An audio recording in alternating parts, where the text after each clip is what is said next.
শেষ পর্যন্ত মিঠিকে নিয়ে নিজের বাড়িতে ফিরে যাচ্ছে পল্লবী। সম্পূর্ণ জানতে ভিডিওটিতে একটি লাইক করে দেখতে থাকো। গল্পের শুরুতেই দেখা যায় যে পল্লবী মনে মনে ভাবতে থাকে কি করে সব কিছু সামলাবে। আর এর মাঝখানেই পল্লবী তো চলে গেছিল পুজো দিতে। সেখানে পুজো দেওয়া কমপ্লিট হয়ে যেতেই বাড়িতে চলে আসে। তারপরেই ঠিক করেছে যাবে সুপর্ণাদের বাড়িতে কথা বলতে। আর সেই জন্য সমর আগে থেকে বলে, পল্লবী যা করবি ভালো করে ভেবে চিন্তে কিন্তু সিদ্ধান্ত নিস, এমন কিছু করিস না যাতে আমাদেরকে পরে পস্তাতে হয়। সব থেকে বড় কথা হচ্ছে যে তোর কাছে একটা সুযোগ আছে। দেখ, বাবা তো আমাদের নিজের একটা বাড়ি আজ পর্যন্ত বানাতে পারিনি, তাই তুই যদি সেটা করে দেখাতে পারিস তার থেকে ভালো আর কি হতে পারে। কিন্তু পল্লবীর কাছে এসব কোনো ম্যাটারই করে না, সে শুধু চায় মিঠিকে। এর মাঝখানেই চলে এসেছে কমলা আর বলে, চল পল্লবী, এবারে তো আমাদেরকে যেতে হবে। কমলা মনে মনে শুধু একটা জিনিসই চায়, তার মেয়ে যেন এবার একটু শান্তির মুখ দেখে, সুখের মুখ দেখে, আর যেন তার কোনো কষ্ট না হয়। সবাই মিলে বেরিয়ে পড়েছে সুপর্ণাদের বাড়িতে যাবে বলে। যথারীতি সুপর্ণাদের বাড়িতে গিয়ে উপস্থিত হতেই সানির মা অপমান করা শুরু করে দেয় আর বলে, 5 স্টার হোটেল থেকে সমস্ত খাবার আনিয়ে রেখেছি, নিন খাবারগুলো খেতে শুরু করুন।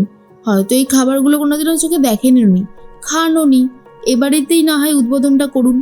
এরপরেই কমলা বলে, আমরা তো এখানে খেতে আসিনি, আমরা এসেছি এখানে বিশেষ কিছু সিদ্ধান্ত জানানোর জন্য, সিদ্ধান্ত নেওয়ার জন্য। তো যত তাড়াতাড়ি কথাগুলো বলে বাড়ি যাওয়া যাবে তত তাড়াতাড়ি ভালো। সুপর্ণা বলে, আন্টি আমার দাবাই জানি না কেন এই কাজটা করেছে, তবে যেহেতু করেছে তাই আমাদেরকে এখন বিপদে ফেলে গেছে।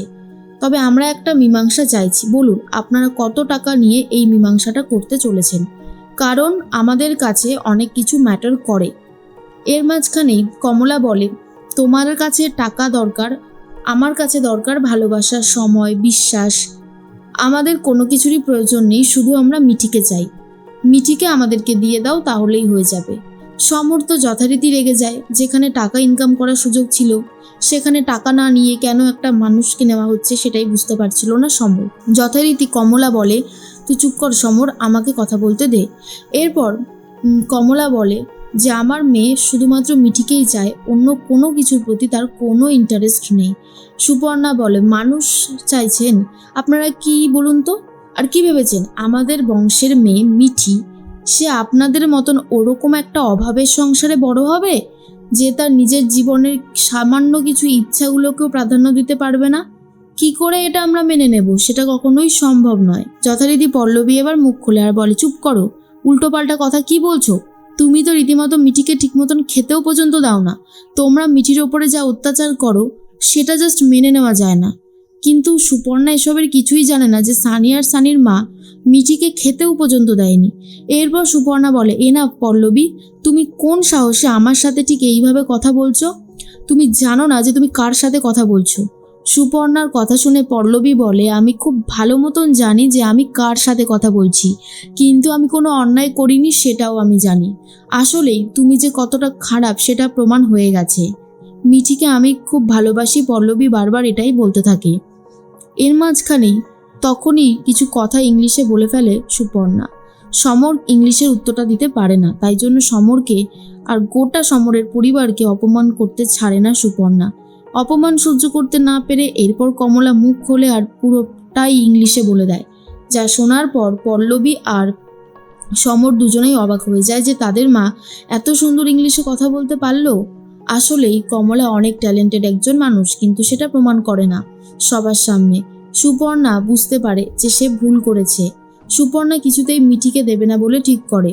তখন পল্লবী বলে, তাহলে আমাদের আর কিছু বলবার নেই। কমলা বলে, আজকে যা মীমাংসা হবার তাহলে হয়ে গেল, ভবিষ্যতে আমরা আর এই বাড়িতে পা দেব না, আর এই ব্যাপার নিয়েও কোনো কথা বলবো না।